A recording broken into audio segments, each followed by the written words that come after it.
You are listening to the Age of Heroes podcast, a podcast dedicated to pop culture, fandom, and the geek world.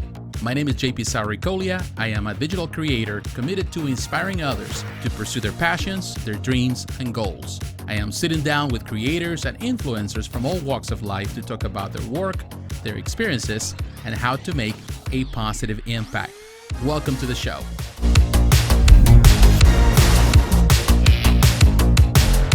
Hey guys, how you doing? JP Sarricolea here, and welcome again to another episode, this week's episode of Age of Heroes, this podcast. And in this week, I have a guest of honor, a person who I know for quite some time, and he is, perhaps a lot of you know him, whether you are on Facebook or whether you are on a lot of the forums, Statue Forum particularly, Keith Glenn.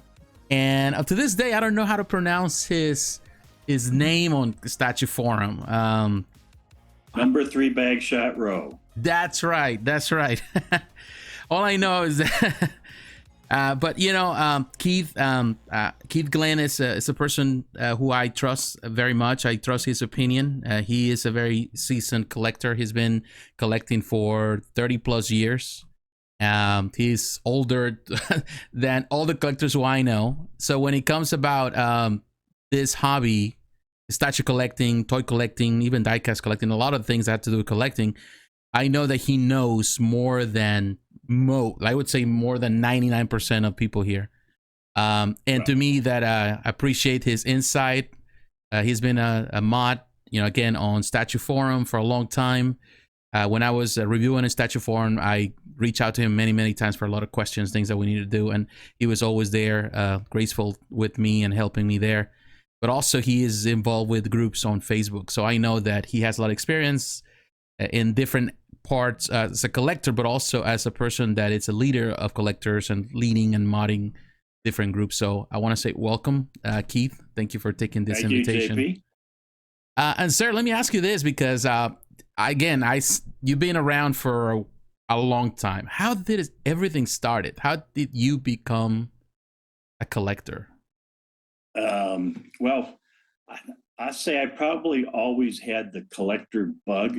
I was collecting comic books when I was real young, up to the point when I went away to college. Mm-hmm. And after I came back from college, I found, to my dismay, that my mother had thrown away my comic books. So I was rather perturbed about that. And then there was a gap of where I didn't collect anything until I moved from St. Louis to Denver. It was a job change. And I met a guy who was working with me in my department in Denver, who was a comic collector. And I said to him, man, I'm always, I watch all the animation. I love watching cartoons and, big Johnny Quest and stuff like that. And he said, well, every Thursday I go to the comic store. I said, do you mind if I tag along? And so that was probably the downfall. As soon as I started going with this guy on Thursdays to the comic store, the first time there, I picked up some of my favorites. I mean, I've always been an X-Men fan, so I picked up some of the X-Men comics at that particular time. And then as we kept going, next thing I know, I'm looking at statues. And Owen had not quite come out at that time yet, but there was some Dark Horse. There was a couple of DC statues, and they always caught my eye. Until the one time the comic store showed the new Bowen stuff. And at the time there was the Red Daredevil full-size statue.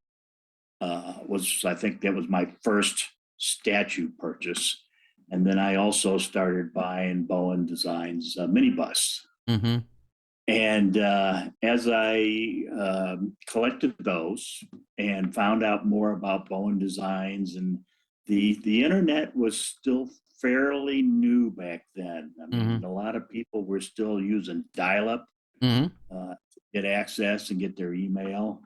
Fortunately, where I lived in Denver, we were one of the first to get, I'll call it high speed, but back then, compared to what we have Mm-hmm. now, it wasn't really high speed, but it was like always on. Mm-hmm. Bowen Designs had his website, and I started ordering directly from the Bowen Designs website and got to know Randy Mm-hmm. as I purchased and started asking questions. And the next thing you know, Bowen started a forum on his website, Mm-hmm. and he posted that he was looking for some mods for his forum. And I volunteered, and me and a couple other people who are still hanging out on statueforum.com Mm-hmm. were mods on the Bowen The Designs Bowen Forum. Science Forum. Yeah. So as that grew, we started talking more about statues, and it started to digress outside of the Bowen Designs arena. Mm-hmm. It was, DC was doing some stuff at Mm-hmm. that time. There was still Dark Horse was doing some statues. Kotobukiya came along Mm-hmm. doing some of their statues, and then it just sort of blew up from there. Yeah. This was probably the late 1990s Mm-hmm. as it grew. For years I was a Bowen design completist. Mm-hmm. Oh wow. I think I ended up somewhere around 150 minibus and 60, 70 full size statues around Mm-hmm. that time, I Mm-hmm. think. It wasn't until he came out with Kid Rawhide that was where I broke my completist on the minibus, Mm-hmm. but I kept collecting the full size stuff. Um, let's see, and as time progressed, Sideshow. I can't even remember when Sideshow started. I think that was like in the mid 2000s, or it was earlier, but Yeah, it was mid 2000s yeah, when they started like going with yeah. that was at dioramas, premium formats, and comic cats. And, Right, right. Well, as I got into those guys, I didn't get into them heavy because they were a little bit too big and trying to figure out how to display his yeah. stuff. I mean, Bowen was my major displays Mm-hmm. as I was expanding my collection. I didn't have a man cave at the time yet. I had a room that one of my kids moved out, went to school, and Mm-hmm. I took over the room and got some display cases and started to display the uh, statues in that room. So that was sort of like the beginning of my man cave. Mm-hmm. And as time grew, I finally got around to finishing the basement and um, put my man cave up in the basement, and that's where I grew my collection. I got into Sideshow, I got into DC statues. I still have been big into Bowen. Gentle Giant was another big one I Mm-hmm. got into, doing the Star Wars statues and minibus. I still sort of stuck around. The majority of my collection is in the 1/6 scale. Mm-hmm.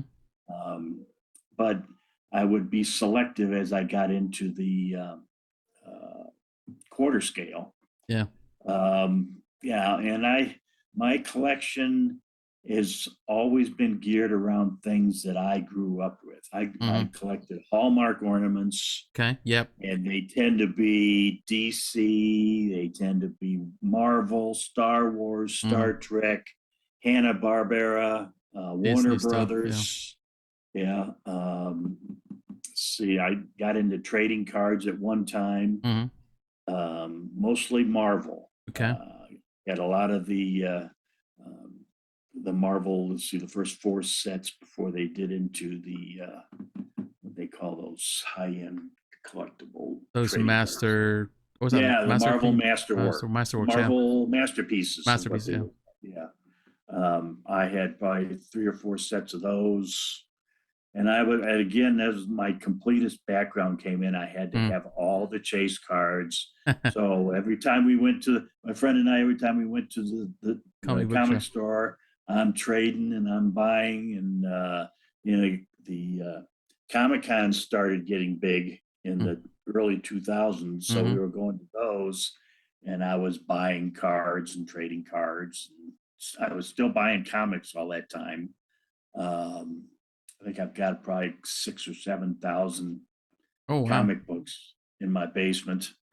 It's hard to display comic books, It at least is. in my mind. Um, got into a little bit of artwork. Mhm. I bought some Alex Ross Mhm. giclées, Mhm. some Jim Lee giclées, and I got into a little bit of commission drawings. I've got some Emanuela Lupacino. Mhm. She does a lot of DC stuff. Um, and I sort of stopped the commission and the artwork as I was running out of wall space. And Yeah. if I can't display something, I usually don't buy it. Okay. It's just my mentality. I'm not one for storing stuff and switching things out. I want to display what I have. Mm. If there's something that I want to get that it doesn't fit, something goes. So I will Mm. sell something in order to make room of something that I want to buy. Um, so I'm still heavy into the collectible market. I don't buy as much as I used to. Mhm. That's a combination of space and age. Mhm. I'm going on 68. I'm starting Mm. to think about what in the world I'm going to do with all this stuff. Oh wow. Yeah. Yeah, I mean, neither one of my kids are really into it. I do have some Disney pieces that my one daughter would collect, so she'll ultimately get those pieces. Um, but it's going through my mind. What am I going to do with all this stuff? And I don't necessarily want to leave them hanging with trying to figure out what to do with it. What to do? Yeah. Yeah. Um, yeah, I've never really gotten into the third scale. They're just too Too big big. for me. Mhm. Same thing with the full size bus. They just take up too much room. Mhm. Um, if I was a collector who specializes in certain genre, like if I was only Marvel, if I Mhm. was only DC, if I was only Batman or, Wolverine or whoever, then I might expand out into uh, those kind of collectibles. But I have so many Mhm. likes that I just I'd rather have the available space, so I look for things that are smaller in scale, Mhm. just Mhm. for the standpoint of being able to display all my stuff. Yeah, I So think that like you said, like when I started collecting small stuff back in the day when the scale was everything was smaller anyway. When you have Bowen designs and you have DC stuff, everything was a lot smaller. And then of course Sideshow came in the with the big stuff, and I started collecting the Sideshow stuff until I realized that I just didn't have the space for it. It was too yeah, much. And even though yeah, as much as I love the quarter scale, and 1/3 is amazing to look at. It requires so much real estate yes, that it I does. do not have, and I feel that for every piece, a big piece like this, like I don't say Prime One Studio, I could be displaying, I don't know, 5 pieces of something else. I don't know, it's just something that as much as I like what they do, and as you mentioned, because I'm a fan of so many different things. And I think one thing I was talking to another collector recently, also in the podcast, is that I think the longer you are in this hobby, it's harder to just collect one thing. I know some people like to stick with one particular license, but it's just hard to do it because there's so much Yeah, stuff that I'm a fan of. I'm always fascinated by the collectors who um, I don't want to say limit themselves, but have such an affinity to a particular character. Mm. Somebody who is only a Hulk collector Mm-hmm. or only a Juggernaut collector. I'm trying to think of who we got one of our mods on Yes, statue for him. name is Um, Juggernaut too. Yeah, he's into Juggernaut, but he's got Forget I force of forget what his nature. hand. But yes, Force Force of of Nature. nature. Yeah. Yes. Yeah. So yeah, that's sort of funny. Is I know I have got to know so many people through Statue Forum Oh yeah. Whew. that I don't know their real names. I know their handles. So I've had people on Facebook, uh, start message me and going, hey, I know you on Statue Forum, and I'm looking at his name is Jim Smith, and I'm like, It was Jim who are Smith. you? And he's like, oh, I'm so and so on Statue Forum. I'm like, oh, I know who you are. Yeah, that makes sense. Do you miss the? I know that you still mod at Statue Forum, but of course now most people, or at least the youngest collectors or the younger collectors, whoever is coming into the hobby, they are going now to Facebook because that's where they're encountering for the first time, the companies and all of that. So they don't know much about forums, so they're not going to the forums. Do you miss the interactions that used to happen in the forums? Do you prefer them over what's happening now on Facebook groups? Um, I'm not sure if I prefer them. It's just different. Mm-hmm. I guess the Statue Forum, I'm just more familiar with all the people who are on there. Mm-hmm. So I think I have higher quality discussions with some of those people. Facebook, some of the groups, even some of the groups that I'm moderator on, there are thousands of people on. Oh yeah. And it's so hard to get to know very many of them unless there are certain people who focus and do a lot of posting. Then you get to know who some of them are, but then you get a lot of people I don't like the term lurker because some people are just not necessarily comfortable chatting a lot Mm-hmm.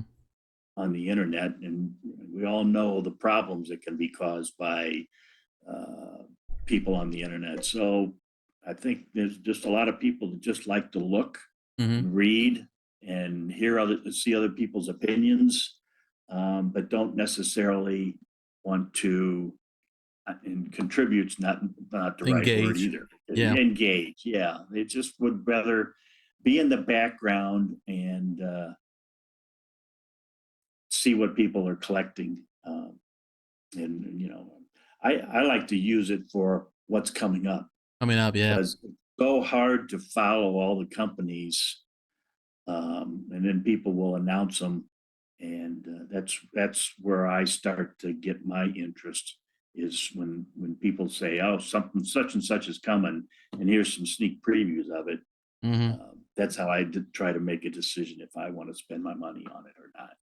I think that is the way you presented it's one thing I love about forums, even before Facebook groups became a thing, is that the ability to go to the forum and through the search system or through that engine, search engine, you're able to even go back as far as you can go and really just read the comments or read the information that is provided in the conversation. So it's a very enriching experience, and I think I always recommend anyone, if you want to know more about the history of the hobby or the artist or how things happened before, information about pieces that perhaps are not as, because everybody's talking on Facebook about the newest thing, Right. but if you want to know more about some of the older pieces or some of those companies that are long gone, then you have to go to the forums, or whereas you're going to find more information and more experienced collectors that have been doing this. You can ask a question and there's gonna be someone that is going to answer your question right away, versus Facebook, where I feel that everybody's just in the moment. It's just a post, and like everything is on the top. It's always going to be the most recent post, and that buries everything else. So it's like there's no way for us to go as far as, I don't know, even you cannot go as far as a month ago or even a day ago. Everything is just new. I miss that. Yeah, and you're right, and it's funny you mentioned that. Just I'd say within the past week or two, somebody on Statue Forum posted a comment on a Clayton Moore piece, And I went back and started looking at all the stuff that was in there. You know, there was the she dragon. It was a Yeah. she dragon The that dragon. has been customized into so many different characters because of that post. Yes. I started going back and yeah, and looking at all the different customizations people have done on that. And you're right, it was pretty easy to go back and do that search and get all the history on these pieces. Yeah, because there were times even on Facebook where people they were asking information about a particular piece, and I was not as aware of it. But I say, wait a minute, I know I saw something about a custom or any type of custom or anything that was done somewhere on Statue Forum or any other forum, whether it's Sideshow Freaks or Statue Marvels. Right. So I would go do the search and find the post, which is amazing that you're able to do it. It definitely, I do miss that. Now, is there a difference as a mod, moderating a forum? I'm sure there is, but what is the biggest difference that it is there when you're moderating there versus Facebook? Well, I have to say the statue forum now, most of the moderating we've had to do is just spam. Okay. People log in, create some kind of a post about, I don't know, cryptocurrency or whatever the case may be, and then links to, link to somewhere.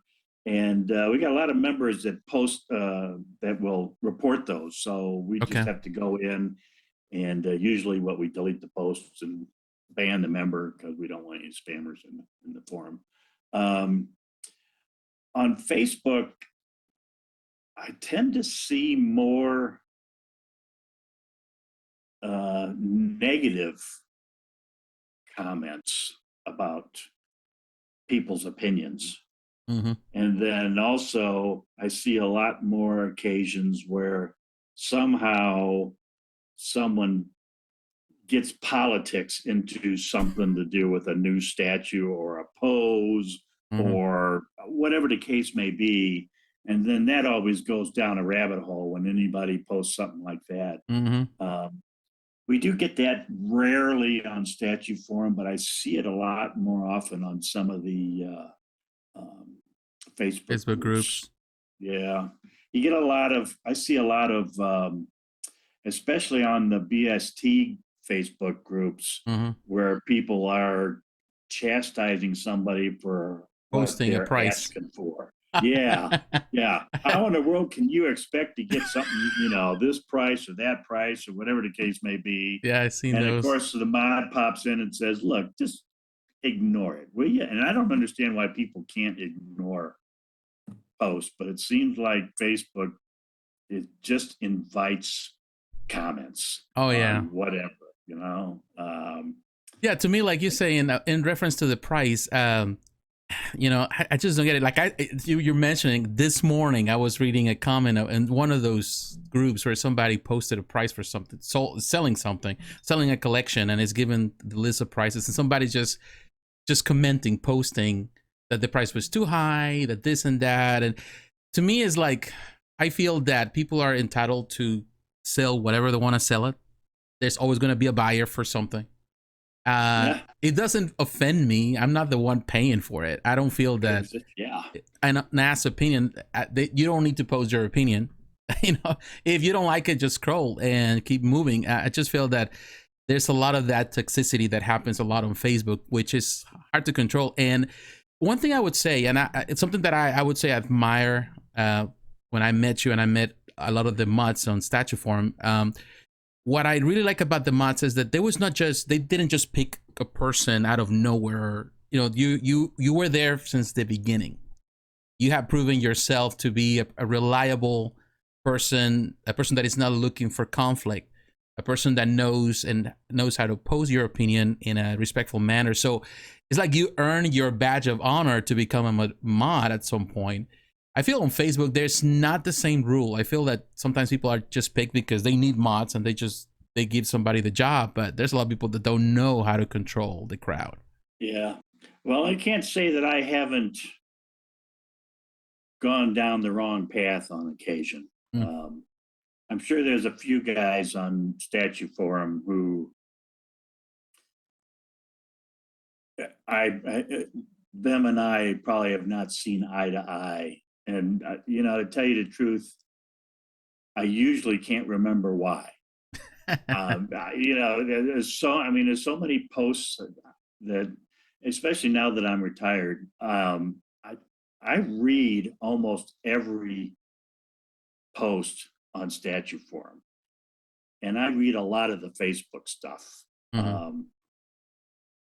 But if I get into a conversation with somebody and it might have gone left when I meant it to go right, give me 2 or 3 days and I won't even remember what it was about. Yeah. Because there's just so much conversations going on about, everything. And I just try to maintain a level head, but everybody's human. So there's going to be an occasion where I probably have gone off the deep end on occasion. But I think we all have. Try not to. Yeah, I think you're right. Yeah. One thing I would say about collectors, everyone that is in any hobby of collecting anything, I feel that we are very passionate about the things that we collect. And the passion is always sky high. And I feel that when we're so passionate about something, sometimes we say things that we don't mean to say, or perhaps the way it comes out, it's not, the intention wasn't there to hurt somebody else's feelings, but it hurts people's feelings. Oh, you've got the Marvel versus DC. Oh, yeah. You've got the museum versus action poses. You've got the quarter scale versus 6 scale. There's so many people that have different opinions, and then when two people get into a discussion, Mm-hmm. Let's say museum pose versus action pose, neither one of them can sometimes understand why the other one has their opinion, which I think is funny. But I'm a fan of comic accuracy. That's the style that I like. But there's a lot of people that like the artist interpretation statues, and there's some beautiful pieces coming out. Oh yeah, definitely can't argue that point. But that's why Bowen was always one of my favorites. Tweeterhead has now been one of my favorites from a DC perspective. They're making statues that look like they came right out of the comic pages. And that's my style of collecting that I like. But these Hush statues that are coming out, they're all Prime 1, J&D. Oh wow. They're beautiful pieces. And then you get the people who are just like, well, that face just doesn't quite look like. Oh my God, that's now the big one that I've seen lately is Arwen. What's her name? Arwen from J&D. Yes, yeah. Exactly. Yes, Tyler. That's Steven Tyler's daughter. Yeah. Daughter. What's her name? I forgot, but I know what you're talking about. Yeah, to me, it's like I'm looking at that piece that the person, the years that I've been doing this, almost 20 years, I'm looking at that statue and I'm like I'm blown away by the likeness, even though it's not 100% perfect, but I'm amazed how far we have come. But a lot of collectors there look at it as like, oh, they're nitpicking and they compare it to a lot of different photos on different stages, even different ages of the actress. And I'm like, I don't see it. I know it's not 100%. Maybe it's just the angle. Maybe it's just the picture. There's a lot of factors that can play there. But it becomes such a big mess with a lot of people are talking. Everybody is giving their opinion and everybody's getting upset with each other about their opinion. And there's some back and forth with the company. The company has to post a video. It's crazy that we get to see this kind of thing. Yeah. I really wonder how much companies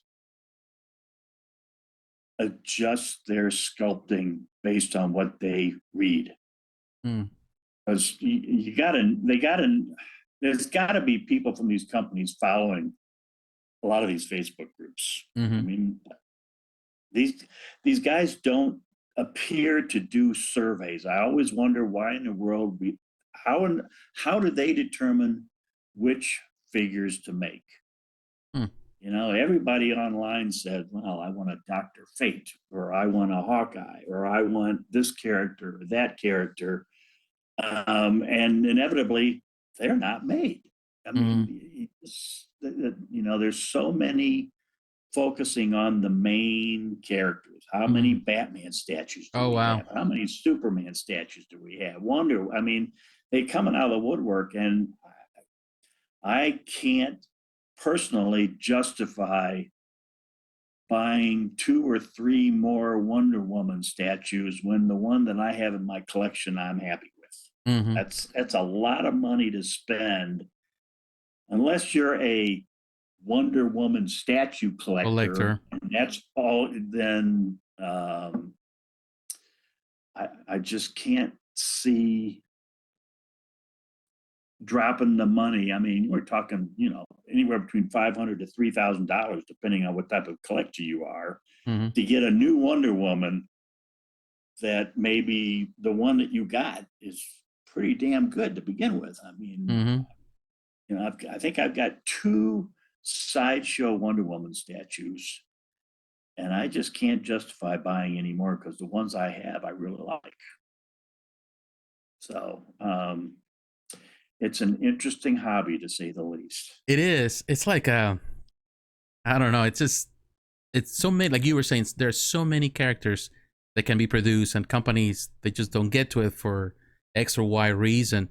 And that is the amazing, Money. yeah, money. And Yeah, I mean but that just brings me to my point. So how would a company know whether I'll just use an example, a Hawkman statue, how many of those do they think they could sell? How do they determine that?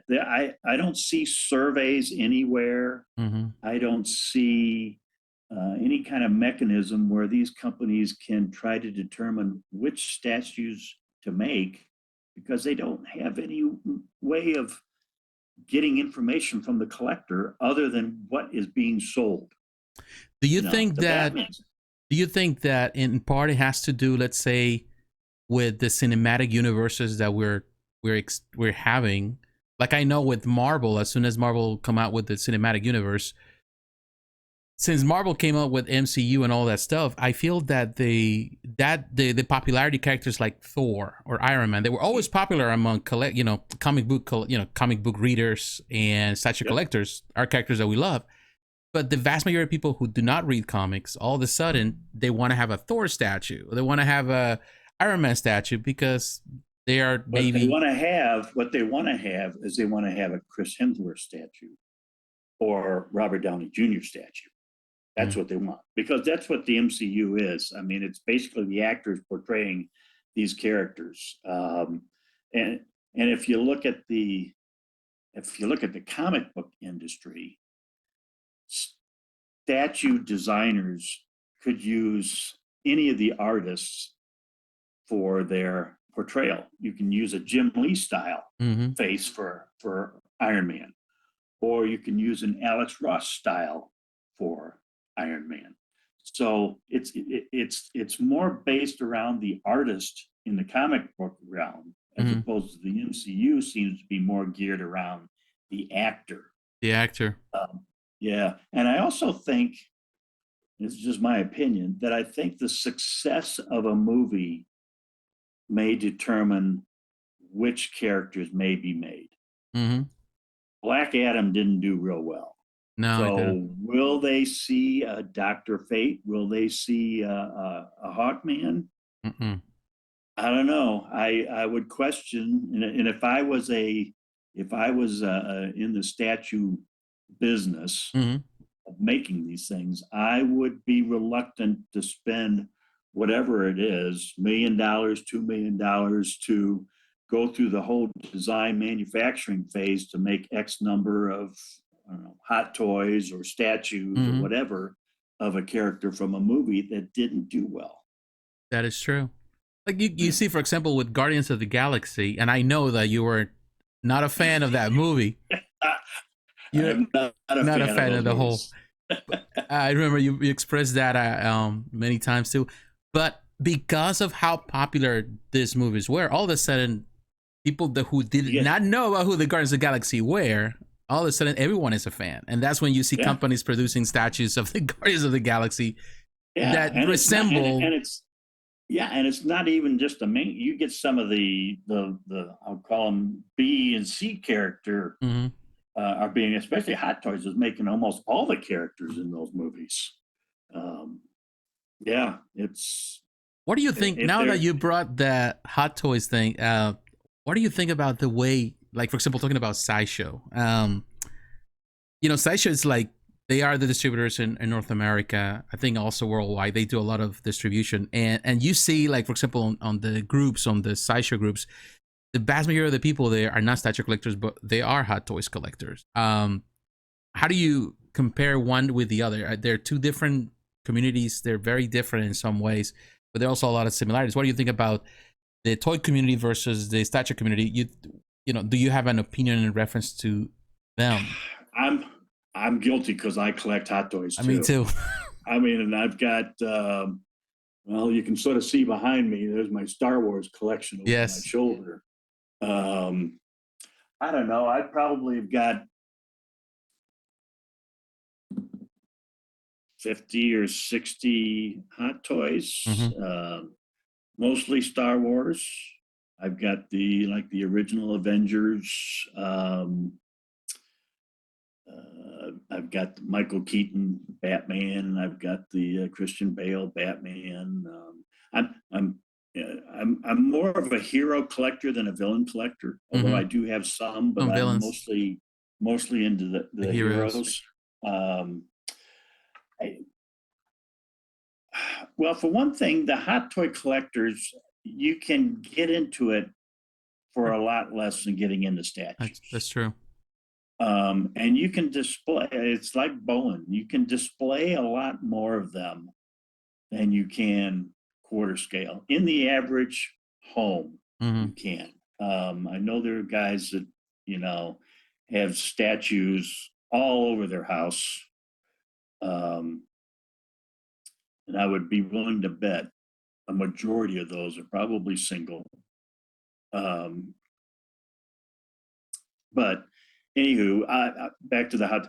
I think that's one of the reasons why Hot Toys are just so popular. Is it's and when I say easy to get into, when you compare the price, you can get into a Hot Toy for $200 to $250. Get it on sale through Big Bad Toy Store or something like that. A lot less than you can get into statues, especially quarter scale nowadays. And as far as 6-scale Marvel, Kotobuki, I guess, is still making a few 6-scale Marvel, but there's not a lot of 6-scale Marvel statue companies out there anymore. Tweeterhead is the only one that I think of as for DC making 6-scale.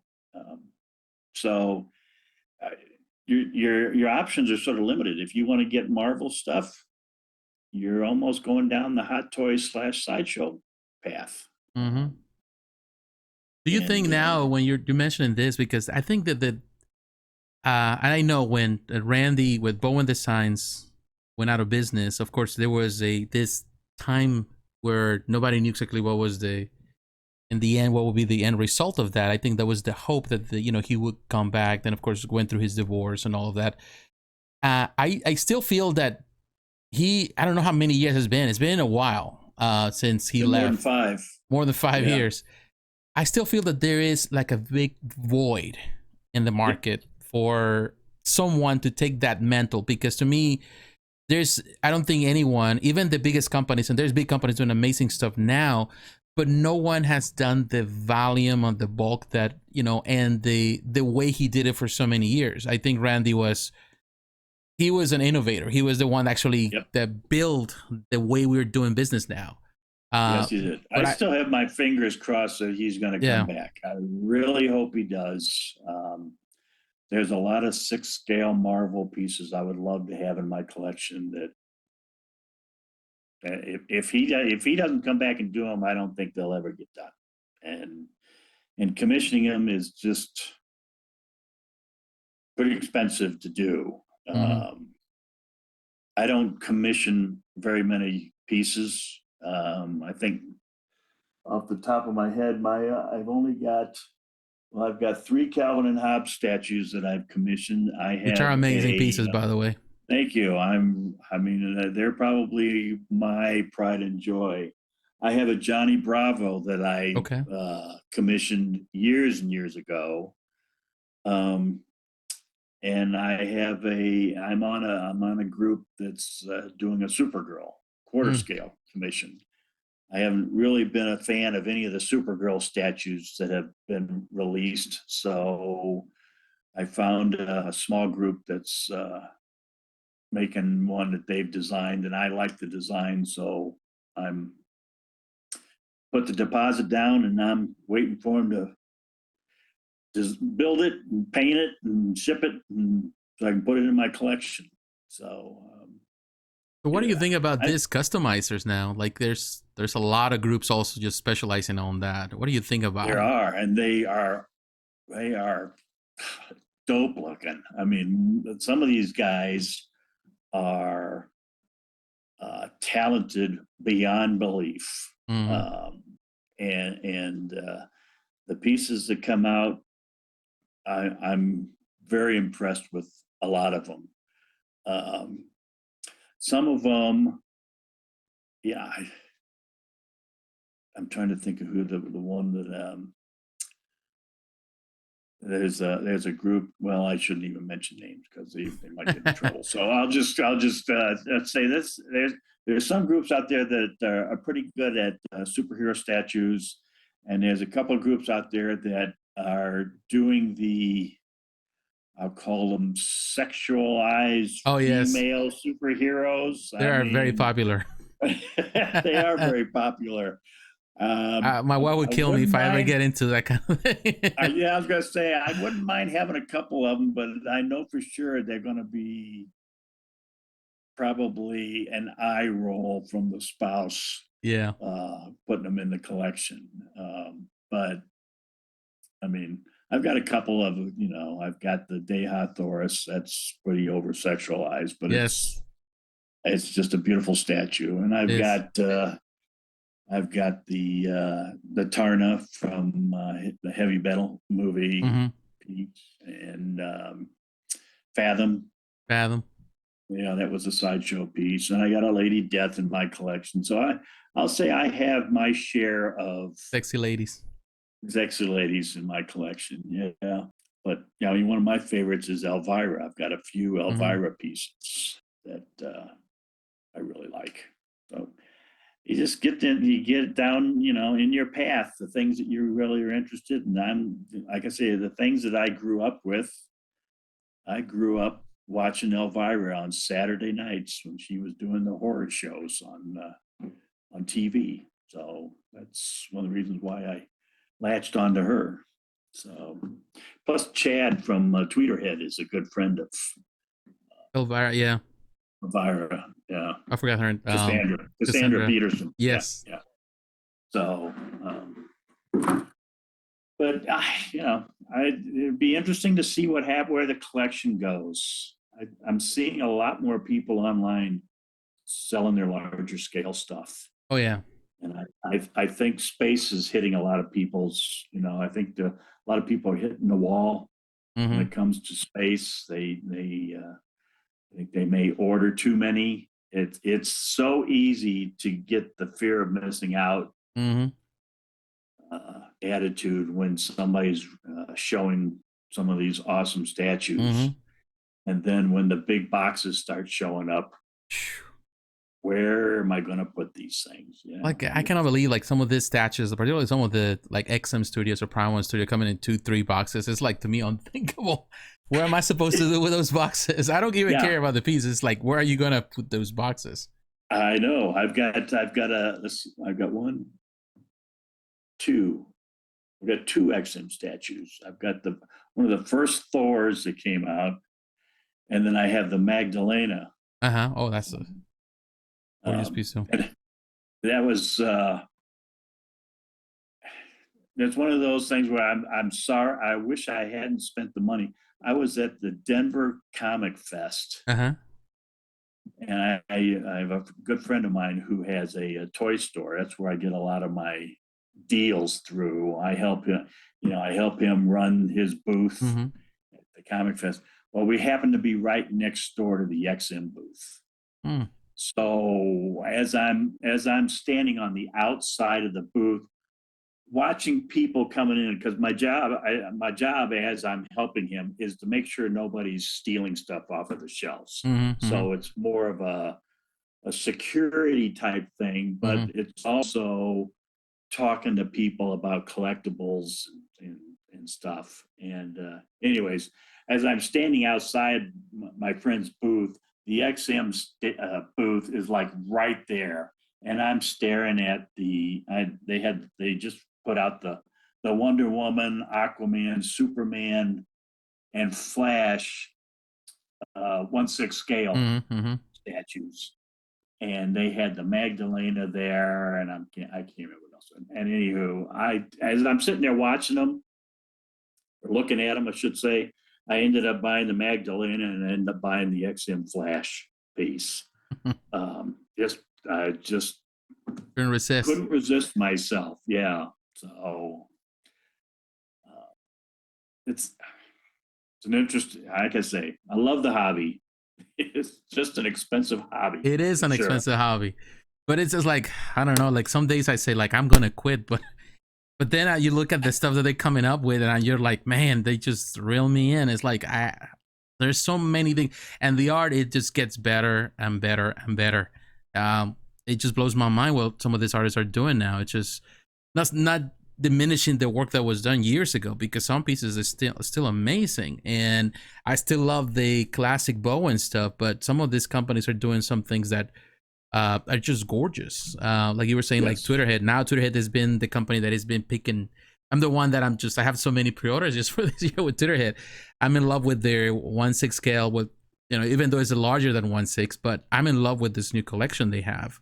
And I'm looking forward to the Masters of the Universe on the 1/6, because I'm still not, I have no desire to move beyond the 1/6 scale, because space, because I still think that companies are doing amazing work.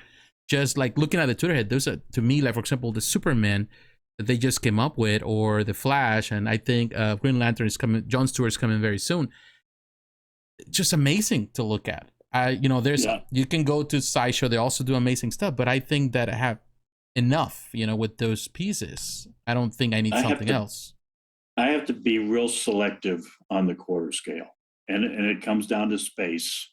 Is It's got to be something that I really really like, or I really really want, and that's why the Supergirl.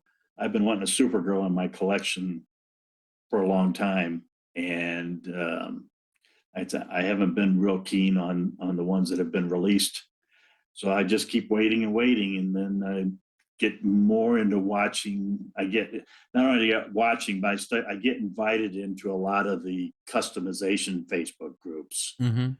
So they're pulling me in, which it's their own way of marketing. Is they find somebody out there who has some custom pieces, or Uh-huh. at least is interested in custom pieces, and next thing you know, you get an invite and you're watching all the stuff coming up, and it can be rather tempting on some of the stuff that I've Some of been this stuff. seeing. So do you Yeah. think that now with this technology that we have, and the way the new art that we have, do you think the hobby or the industry as a whole, it's better now than it was years ago? Or do you prefer what used to be, let's say 10, 15, 20, 25 years ago? I guess I'd have to say I think it's better. Mm-hmm. We have a lot more choices, which is good. The digital sculpting, I have mixed emotions about it, because I know there's a lot of artists who I don't know if I would consider them friends, acquaintances, that Mm-hmm. I know them, and I think they know me, or some of them Mm-hmm. do, just from my background knowing a lot of the Bowen artists over the years, who are, I would say, not fans of the digital artwork, but they sure seem to be able to do a lot more detail digitally. I mean, just my opinion, and the more the digital pieces hook into the manufacturing process, I mean, the way 3D printers are, you can take a 3D design off your computer and load it into a 3D printer, and voila, exactly. I mean, my daughter's got one of these new, I think it's called an Igloo Jupiter. Okay. And it can print a 1 foot piece overnight. It's quite an impressive 3D printer, and they're going to do nothing but get better. Yeah. I mean, that's just the way technology is. As it gets refined, you know, the more detail you get into a computer, you know, cameras went from 12 megapixels, 48 megapixels. Oh, yeah. Next thing you know, you're going to have a 128 megapixel computer that can spit its design out to a 3D printer, and you're going to have the same kind of detail on a 3D printer. It's just amazing what technology has come to. It seems just changes the skill set of an artist. You know, I mean, they used to have to do it all manually. I remember watching pictures of Randy Bowen doing his sculpting in his studio. I mean, and it's just amazing to have that kind of talent. And now there's people who are doing it on a computer with a mouse. It's real. It is, yeah, it is surreal. It's and the detail they're coming out with is unbelievable. So I guess I would say it's better from my perspective, and then mostly because more choice. Now, with all the companies that we have, and there's like so many companies right now, whether it's in statues, but also in the toy industry, which I'm blown away by some of the stuff that is doing, like X06, for example, with the Star Trek stuff. Yeah, I'm a sucker for those. I've bought almost every single one that they've released so far. With all these companies that are out there, what are the companies that are your favorites right now? The companies that you're looking at them, paying more attention to, the ones that you think that they have a bright future, and they are the ones pushing the envelope in the industry. Well, I'm still a fan of Tweeterhead. Okay. I'm a fan of X06 with the Star Trek stuff. I mean, I've been looking for Star Trek stuff for a long time. And Hot Toys, I mean, I like Hot Toys. I just wish they did something other than Iron Man. I mean, it won't be long. We're going to have Iron Man Mark 156. Yes. In the toy industry, I've been following Super 7.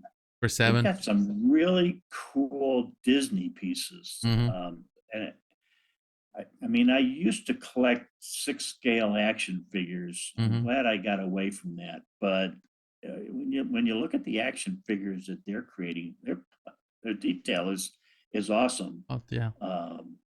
And I think, when you have like people like Tony Cipriano, I think Tony Cipriano has been working for Super 7. You know, like these are. He also does Hallmark ornaments too. Yeah. I've got some of his pieces in my hanging on my tree at Christmas that he's done. And I see some of the people on Facebook. I want to say Brian Beatty, I think is his name. I think he does some work for Super 7. Some of these guys are. And Tony Cipriano, he's one of my favorites. In fact, I got my Calvin and Hobbes where the two are going across the log. That's a piece I got from him. Wow. And that is probably up there to top one of my two grails, between that and my Millennium Falcon that I got from Master Replicas. Those two pieces are probably the ones I value the most. Yeah. But yeah, Super 7, Exo 6, Tweeterhead, and Hot Toys is still, they seem to be big on the MCU Mm-hmm. for getting pieces out. Trying to think what the new one company that's doing all the Lord of the Rings statues. Who Um, are big. um, you're talking about Weta, correct? Weta is one of the No, oldest. it's not Weta. Weta's doing the statues. There's Um, I would say I want to say it Prime One begins Studio. with a Prime. no. I want to say it begins with an A. In art. Oh, In art. InArt, That's it. yes, with the In toys, art. yeah. Yes. Oh, InArt is Yeah. I mean, the company that like the division from Quinn Studios.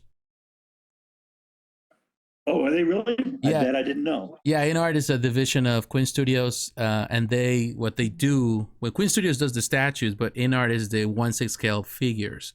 They have like really Yeah. high end figures. Yes. Yes, they are. They are. I mean, I think they're in the like 500-600 range. Yeah, they come with Ye- magnets and they have this bases and so many accessories superior to Yeah. what rooted hair and all that stuff. Yeah, I like those, but but it's Yeah. amazing to think some of these figures, like you said, $500-$600 figures. Yes. I mean, you're getting up to what quarter scale used to be a few years ago. Maybe even still some are Some going for place, like yeah, 5 6. company. But yeah, it's Yeah. just so you think sometimes you hear this constantly in a lot of groups. It's always that where people are saying this is going to burst. They say this hobby or the industry cannot hold because of the pricing side. And I think that is another theme, the pricing. A lot of people are unhappy with the pricing, but I'm sure you, in all these years that you've been collecting, you have seen this constant increase. It never goes down. People were complaining about the prices back when 6 scale statues were going from 200 to 300 or 300. $400. Yep. Yeah. There's always been that complaint. And, people that have uh, dispensable income, disposable income, um, they're going to buy what they want to buy. I mean, this is no different than the automobile industry. I mean, you get cars that go for $20,000 to 100 and some odd, Porsches or Lamborghinis or whatever. People that have money are going to buy what they want. And sometimes they price you out. You're hitting a wall based on what anybody's income is what they can afford. And I'm not ready to drop $30,000 for a 1/3 scale statue. It's just, it's not that I couldn't afford it. I just Just don't. not to. It's just not me. Yeah, I don't. For one thing, I still want to have space. If somebody comes out and makes I don't know, a 1/6 scale, or I don't know, Hanna-Barbera stat. If somebody came out and made a 1/6 scale Fred Flintstone, Oh. I would be all over those. Yes. So it's just Yeah, some of those what I franchises are not getting as much love nowadays. Like all the yeah. Hanna-Barbera stuff. Yeah, because I remember back in the day when I started collecting, you were able to see a little more of that Warner Brothers, Hanna-Barbera, little statues here and there. But yeah, Well, it's that been a was while. back when there was the Warner Brothers store. Yes, the Warner Brothers store. But now it's Yeah, like, I okay. loved that store. I went there all the time buying Warner Brothers stuff. In fact, that's where I got a couple of my Alex Ross pieces, was through the Warner Brothers store. Yeah. So you think? I personally think, like, I'm asking your opinion on this too. Like when people say that this is going to burst, that it's unsustainable. My mind is like, we've been saying this, or people have been saying this forever since I got into this hobby. People say this is not gonna Yeah. last, but the hobby keeps growing. There's new companies. There's a lot of emerging economies. Yes, in North America and United States, we may not have the same purchasing power that we used to have for a lot of reasons. But I feel I've seen so many countries around the world, emerging economies, that there's more collectors. And remember back in the day when Bowen Designs was out, and I did help a lot of collectors that they were unable to purchase Bowen stuff. You were able to help people. You were buying for them and ship them to them, and they would pay the money. Yes, I still have somebody from I think he's in Singapore. And every once in a while, I get an email from him asking me if I would buy something for him and ship it to him, and he will pay me, X amount of money to do it. And I've stopped doing that. It was just got to be too much of a hassle. Yes.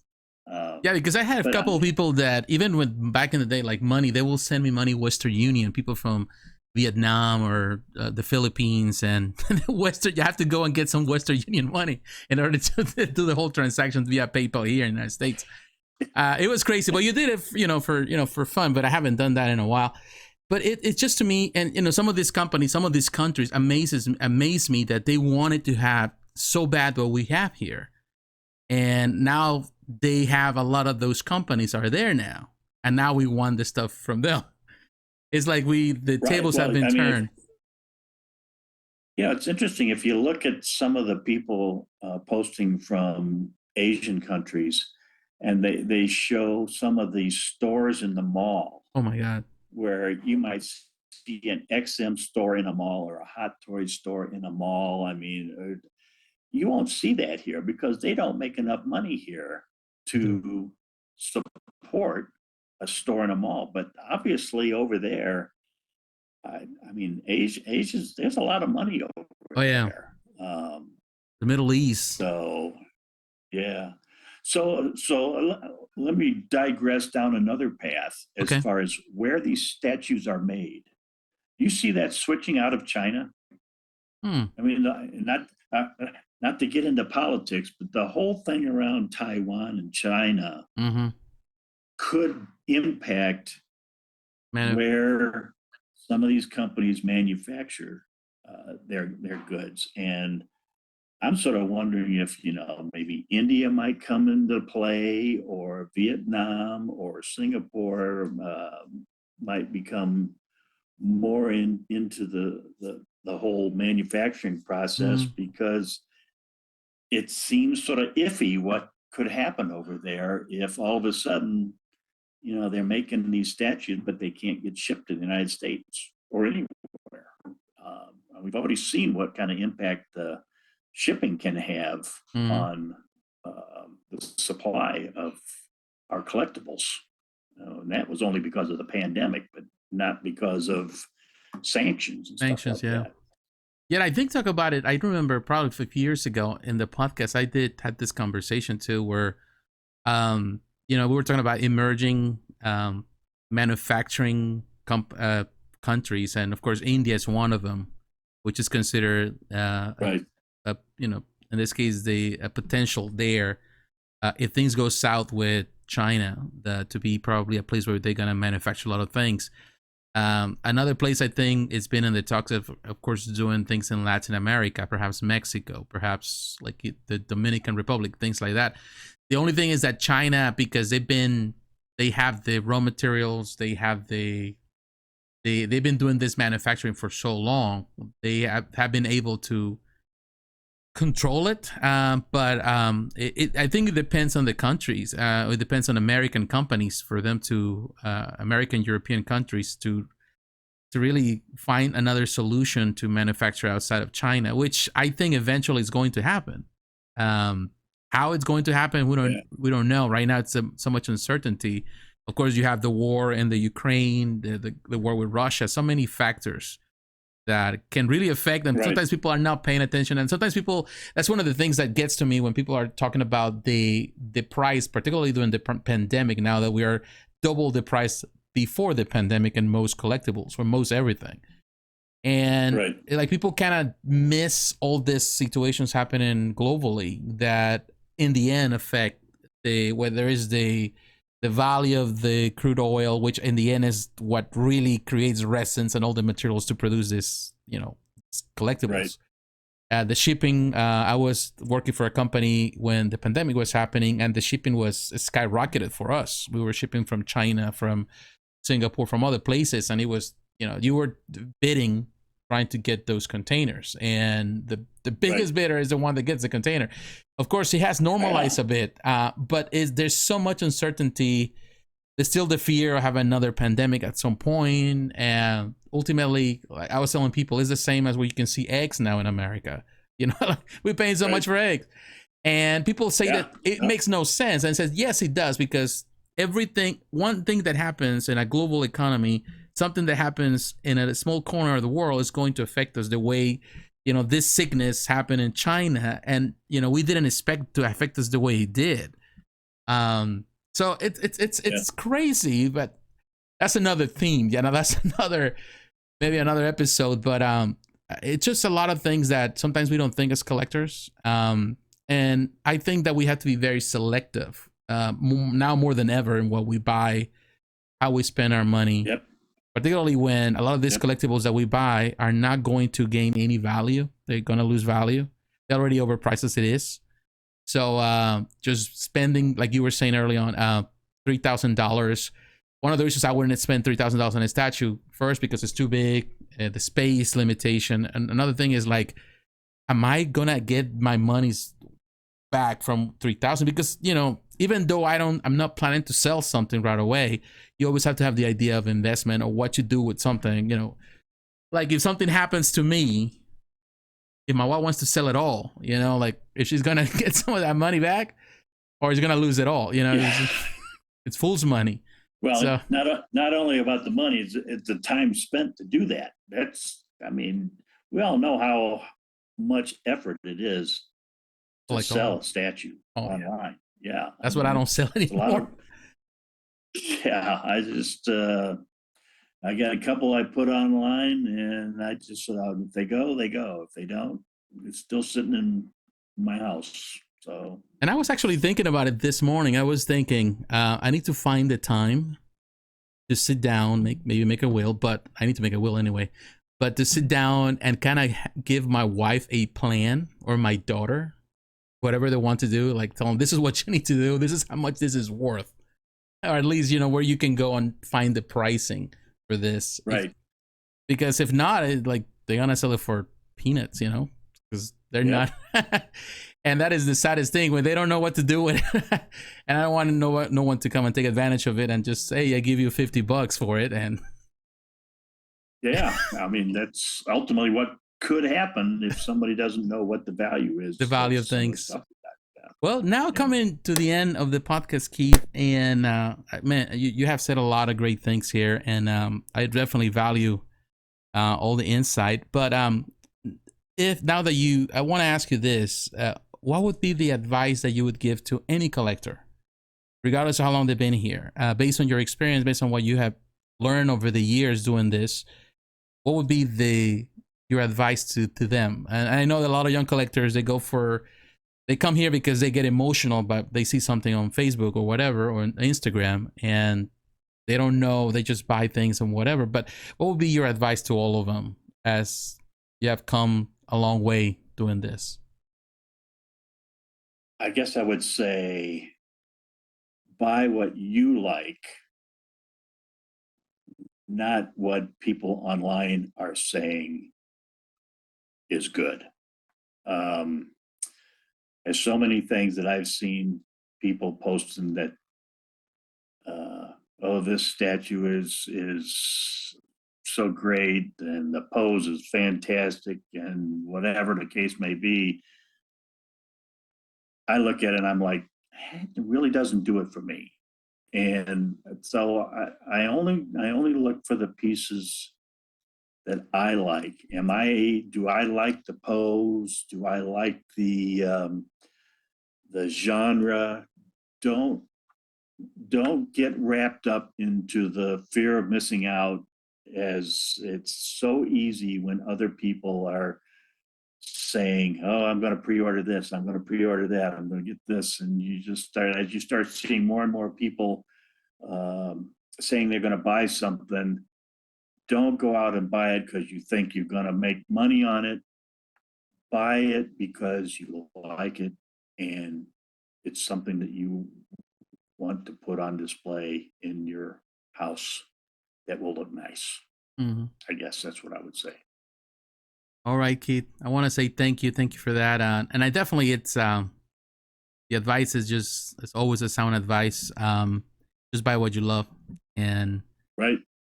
Don't let other people kind of dictate your collection. At the end of the day, you're the one who has to live with that collection. You're the one that has to be happy with it. But I want to say, Keith, thank you very much. Thank you for the opportunity to be here. Also for everything you have done over the years as a moderator in different forums, and still moderating in Statue Forum, on the different Facebook groups that you are. Whether it's, I think you are moderating the Twitter head. There's a Twitter head group that you are moderator. There's a Twitter head. There's a Bowen the statues. There's others. There's a couple other ones that I'm on. I can't remember what all they are. And to be honest with you, and those are great groups, because there are some groups on Facebook that, man, I just go there. I just don't say anything, because if you say something, it's just a rabbit hole. You're gonna get into these arguments. And the groups that you are, I know Hanley is also on one of the Bowen Designs. Nice place to be. I will tell anybody, if you are, whoever is listening to this, that you're not a member of that group, you should be a member. I think everyone is respectful there. I like that group. But I want to say thank you for what you have done. Thank you for taking the time and sharing this with us. Appreciate it. JP, it's been an honor to actually talk to you now, except for typing online. Yeah, it's amazing. It's amazing. Like, it is amazing. It's just the people that I have met around the world online is amazing. I feel like I have friends around the world, even though I may not have ever met them. I know some of them, I think, pretty well. So yeah, great hobby to be in. It is. And I will say, like I was telling someone yesterday, like, if I go to my friends list on Facebook, probably 90% of those are people who I met through this hobby.